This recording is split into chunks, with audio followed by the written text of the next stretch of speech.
Mohon Kita sudah sepakat, Bapak-Bapak, sepakat Ibu. lagi untuk menjaga ketertiban. Oke, kami mohon untuk menuju ke podium, Bapak-Bapak. Baik, di segmen ini kami akan kembali dengan pendalaman visi misi dan program kerja calon presiden 2024 dengan memberikan pertanyaan yang telah dibuat oleh 11 panelis.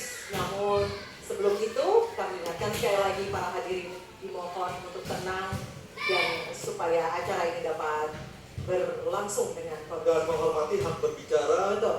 calon presiden yang sedang berbicara. Saya. Dan untuk segmen ketiga ini pertanyaan dimulai untuk calon presiden nomor 2 Bapak Prabowo Subianto, dan kami silakan kepada panelis Ibu Irene Gayatri untuk mengambil undian subtema pertanyaan di dalam fishbowl. Kami silakan Bu Irene.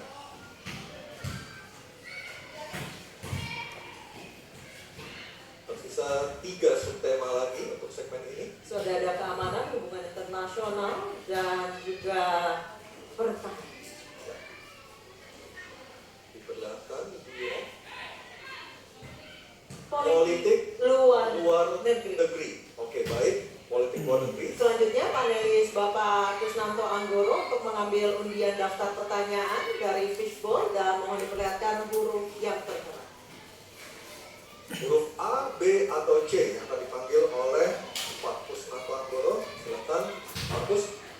Huruf C, politik luar negeri. Baik, saya akan C, ambil politik luar negeri. amplopnya. C, politik luar negeri masih tersegel. Silakan Anissa. Baik, ini amplopnya masih tersegel, Bapak Ibu. Dan kami ingatkan sekali lagi para calon presiden untuk mendengarkan dengan seksama karena pertanyaan tidak akan kami ulangi. Dan pertanyaan untuk calon presiden nomor 2 Bapak Prabowo Subianto. Utang luar negeri adalah instrumen pembayaran yang sah. Namun, ada risiko intervensi kedaulatan oleh negara pemberi utang. Pertanyaannya, apa kebijakan paslon untuk menghindari intervensi kedaulatan Indonesia akibat utang yang terus bertambah? Waktu menjawab 2 menit, Pak Prabowo. Silakan. Baik, mengenai utang luar negeri, ternyata Indonesia sekarang utang luar negeri kita sebagai rasio perbandingan terhadap produk domestik kita salah satu terendah di dunia. Jadi masih kita sekitar berada di sekitar 40%, sedangkan banyak negara jauh di atas kita. Kedua, kembali lagi dengan manajemen yang prudent, pengelolaan yang baik, dan dengan strategi ekonomi yang tepat, terutama dengan hilirisasi, di mana kita bisa mendapat keuntungan sebagai bangsa, ini memperkuat posisi tawar kita. Jadi saya kok tidak terlalu khawatir negara lain mau intervensi kita soal utang. Kita sangat-sangat dihormati, kita tidak pernah default. Saya keliling seluruh dunia, mereka sangat hormat dengan Indonesia. Kita tidak pernah gagal utang, dan saya sangat optimis. Tapi kembali, kita harus punya kekuatan pertahanan yang kuat supaya tidak bisa diintervensi, tidak bisa digertak, tidak bisa diintimidasi. Hanya dengan kekuatan kita akan dihormati, dan kita akan amankan kekayaan kita, amankan ekonomi kita, amankan pembangunan kita menuju Indonesia makmur, Indonesia kaya. Terima kasih. Masih ada sisa waktu, Pak Prabowo. Ya, tenang. Saya tegaskan kembali ya, bahwa pelajaran sejarah manusia yang lemah akan selalu ditindas. Kita lihat saja apa yang terjadi di Gaza. Kita tidak boleh lemah, kita tidak boleh Baik, waktu habis. tindas Waktu oleh bangsa. habis, Pak Prabowo. Kami silakan kepada calon presiden nomor 1 Bapak Anies Baswedan untuk menanggapi jawaban dari capres nomor 2 dalam waktu. Oke, silakan. Baik, selanjutnya capres nomor 2, jawaban capres nomor 2 akan ditanggapi oleh calon presiden nomor urut 3 Bapak Ganjar Pranowo. Kami persilakan Bapak. Anda 1 menit. Kita membaca buku Convention of Economic Hitman dari John Perkin bahwa hutang-hutang itu memang bisa mematikan. Maka hati-hati kalau mau hutang. terutama pada infrastruktur yang punya risiko tinggi. Kita mesti hitung betul, kita mesti prudent betul, karena ini pernah dilakukan dan membuat banyak negara kolaps karena hutang. Namun demikian, kalau mau pakai kekuatan dalam negeri, artinya wajib hukumnya kita mendorong ekonomi tumbuh 7%. Kemudian government berjalan bisa dengan baik, maka ekor bisa turun 4%. Dan kemudian kita mesti betul-betul anti korupsi. Kalau itu tidak dilakukan, maka tidak akan tumbuh ekonomi yang ada di tempat kita. Ease of doing business mesti dilakukan. Hanya saja memang kalau kita bicara pada industri pertahanan kita, mesti kita kuatkan industri dalam negeri. Jadi mohon maaf kaitan dengan hutang, no utang, no usang. Sehingga alutsista kita betul-betul kita lakukan transfer of teknologi di dalam negeri. Baik, waktu sudah habis. Mohon tenang, mohon tenang, mohon tenang. Sekali lagi mohon tenang. Kami silakan pada calon presiden nomor 1 Bapak Anies Baswedan menanggapi jawaban dari capres nomor 2 dalam waktu 1 menit. Sebaiknya disebutkan berapa persentase yang ideal Pak untuk kita di Indonesia. Kalau hanya mengatakan bahwa kita termasuk yang terbaik, berapa angkanya? Menurut hemat kami, kita harus bisa mencapai maksimal angka 30% dari GDP. Sehingga kita aman setibah 30%. Dan itu caranya apa? Dengan satu menata hutangnya, yang kedua memperbesar GDP-nya. Yang tidak kalah penting adalah melakukan pengembangan skema-skema yang lebih kreatif dalam mencari hutang luar negeri, termasuk pelibatan swasta. Lalu memastikan bahwa ada perluasan wajib pajak yang harapannya nanti akan memperkuat juga GDP kita, di samping mengurangi kebocoran pajak. Dan hutang-hutang yang kita gunakan untuk aktivitas produktif. Jangan hutang itu digunakan untuk kegiatan yang non-produktif. Misalnya, hutang dipakai untuk membeli alutsista bekas oleh Kementerian Pertahanan. Itu bukan sesuatu yang tepat. Justru kita harus sebaliknya kita kerjakan. Baik, terima kasih. Harap tenang dulu, harap tenang dulu. Kita kembali ke calon presiden nomor urut 2, Bapak Prabowo Subianto, untuk merespon tanggapan dari kedua capres. Waktu Bapak 1 menit, silakan. Saya nggak mengerti. Jangan-jangan guru kita, buku kita sama, Pak Ganjar. Kok saya banyak sependapat. Terus aja. Saya akan bilang saya bukan orang macam-macam. Tapi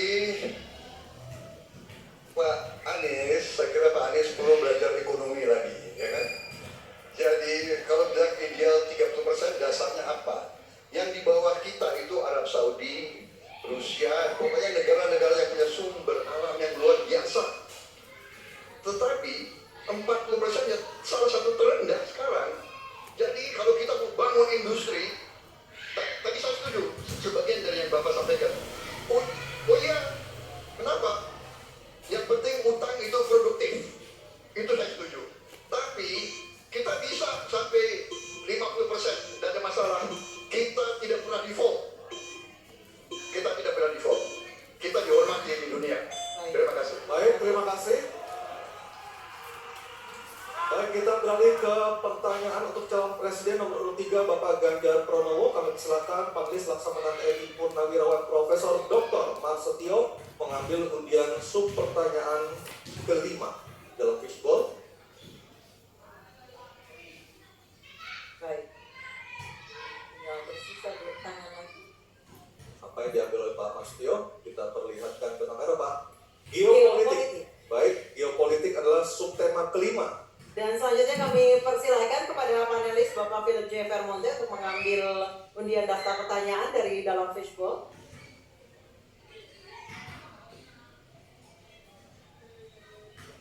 Huruf A. Geopolitik huruf A. Geopolitik Saya huruf A. ambil Baik. amplopnya, masih tersegel. Silakan Anissa. Baik, kita akan buka amplop yang tersegel ini. Subtema kelima yang harus dijawab adalah tentang geopolitik. Dan kami ingatkan kembali kepada calon presiden untuk mendengarkan dengan seksama karena pertanyaan tidak akan kami ulang. Dan pertanyaan untuk Bapak Ganjar Pranowo adalah konflik Laut Cina Selatan belum selesai dan Code of Conduct belum disepakati. Bahkan menjadi arena persaingan hegemoni Amerika Serikat dan Tiongkok. Pertanyaannya, apa inisiatif baru yang ditawarkan paslon agar Indonesia berkontribusi dalam mengelola konflik Laut Cina Selatan? Waktu menjawab 2 menit Pak Ganjar, kami persilahkan. Indonesia bukan Clayman. Jadi sebenarnya kita punya banyak langkah untuk bisa kita lakukan. Yang pertama adalah kita evaluasi perjalanan selama ini bagaimana di Laut Cina Selatan tidak pernah selesai. Sudah dengan DOC, sudah dengan COC, 20 tahun lebih tidak pernah selesai. Maka usulan kami sangat jelas dan clear. Apa itu? Kesepakatan sementara. Kenapa kesepakatan sementara? Ini mesti kita dorong dan kita inisiatif agar kita bisa mencegah sesuatu yang tidak kita inginkan. Kita tahu persis, modernisasi peralatan di Tiongkok akan selesai di tahun 2027. Apa artinya? Kalau kita bicara One China Policy, maka seluruh dunia pasti akan mengakui bagaimana peran itu. Yang kedua, ketika kemudian peran itu menjadi kuat, maka bukan tidak mungkin cerita-cerita potensi terjadinya konflik dengan negara lain akan muncul. Mungkin perannya tidak sampai ke Indonesia, tapi pada sisi lain kita bisa kena dampak. Yang berikutnya, bagaimana patroli bisa kita perkuat juga di wilayah Laut Cina Selatan. Maka kita butuh tanker-tanker terapung yang bisa dipakai untuk tentara-tentara TNI Angkatan Laut kita untuk bisa berpatroli, sehingga logistiknya menjadi sangat murah. Tidak lagi kembali ke titik awal atau mereka bilang kami hanya pergi, kalau kembali kami tidak bisa lagi karena logistik kami habis. Maka inilah titik-titik penting yang mesti kita dorong dan kita akan bisa membawa posisi inisiatif ini untuk membuat tadi yang saya sampaikan adalah kesepakatan sementara untuk menghindari potensi-potensi yang lainnya lebih tinggi. Kita akan meredam dengan cara ini. Terima kasih. Baik, terima kasih Pak Ganjar. Selanjutnya kami persilahkan. Mohon tenang. Harap tenang. Mohon tenang Bapak dan Kita sudah sepakat di awal Bapak Ibu. Kami persilakan calon presiden nomor urut 1 Bapak Anies Baswedan untuk menanggapi jawaban dari capres nomor urut 3. Waktu Bapak 1 menit dimulai ketika berbicara. Jawaban Pak Ganjar tidak ada satu kata pun menyebut kata ASEAN. Padahal kata kuncinya di dalam menyelesaikan persoalan ini adalah ASEAN. Dan Indonesia, negara terbesar di ASEAN, pendiri ASEAN. Indonesia harus kembali menjadi pemimpin ASEAN yang dominan. Bukan sekedar hadirin dalam summit-summit ASEAN. Kita menjangkau semua dan negara-negara ASEAN yang sekarang ini menjadi pintu masuk bagi kekuatan Tiongkok misalnya di Laut Cina Selatan. Apakah itu Laos, apakah itu Myanmar sekarang, itu akan menjadi bagian dari kesepakatan ASEAN terhadap wilayah Laut Cina Selatan. Bila di ASEAN kita membangun kesepakatan, bagaimana kita menata, bagaimana menghadapi kekuatan luar ASEAN. Karena kekuatan luar ASEAN yang datang di sini, maka kita menghadapinya sebagai satu regional, bukan sekedar Indonesia berhadapan dengan negara lain, tapi satu region, dan Indonesia memimpin ASEAN. Itu kata kuncinya menurut saya. Terima kasih. Baik, terima kasih Pak Anies. Mohon tenang. Mohon tenang Bapak dan Ibu sekalian. Mohon tenang. Kita lanjutkan Pak Prabowo untuk menanggapi jawaban dari capres nomor urut 3. Waktu Bapak 1 menit dimulai dari Bapak berbicara. Jadi keadaan Laut Cina Selatan menggarisbawahi bahwa kita perlu kekuatan pertahanan yang kuat. Kita perlu platform untuk patroli, kita perlu satelit, kita perlu banyak sekali. Dan untuk itu pertahanan harus kita bangun. Dan tadi ya sekali lagi Pak Anies ngomong-ngomong barang bekas karena Pak Anies rupanya tidak mengerti masalah pertahanan. Ya, tidak. Saya bersedia Pak Anies mengundang Pak Anies di tempat yang Pak Anies suka, kita diskusi. Saya akan bawa data. Saya akan bawa data yang sebenar-benarnya. Ya. Jadi barang-barang bekas itu menurut saya menyesatkan rakyat. Itu Pak tidak pantas seorang profesor ngomong begitu. Ya. Karena dalam pertahanan hampir 50% alat-alat dimanapun adalah bekas. Tapi usianya masih muda. Jadi habis Pak Prabowo. Terima kasih. Baik, selanjutnya kita harap tenang, kita sudah sepakat di awal. Kita kembali ke calon presiden nomor urut 3 Bapak Ganjar Pranowo untuk merespon tanggapan dari kedua capres. Waktu Bapak 1 menit, silakan. Terima kasih Mas Anies. Saya tidak memberikan catatan ASEAN. Saya tahu persis pengambilan keputusan di ASEAN itu rumitnya minta ampun. Karena harus dengan konsensus. maka kenapa banyak persoalan tidak selesai?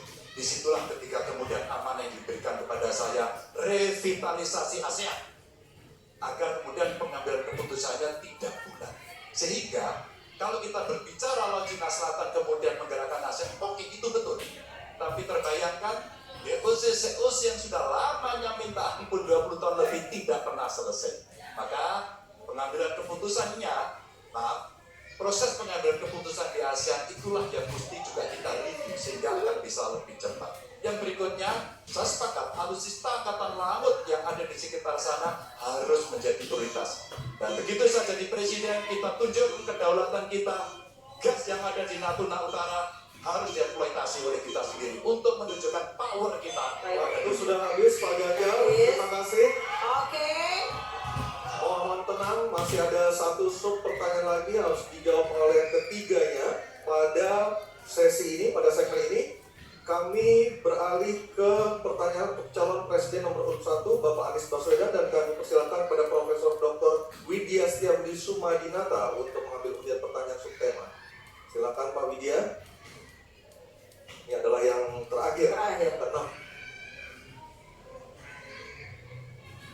Yang diambil oleh Pak Widya, subtemanya adalah globalisasi. Baik, globalisasi subtemanya. Baik, selanjutnya kami kembali persilakan panelis Ibu Puri Maharani Sapitri untuk mengambil undian daftar pertanyaan dari dalam fishbowl dan memperlihatkannya kepada moderator dan juga kepada hadirin serta kepada masyarakat.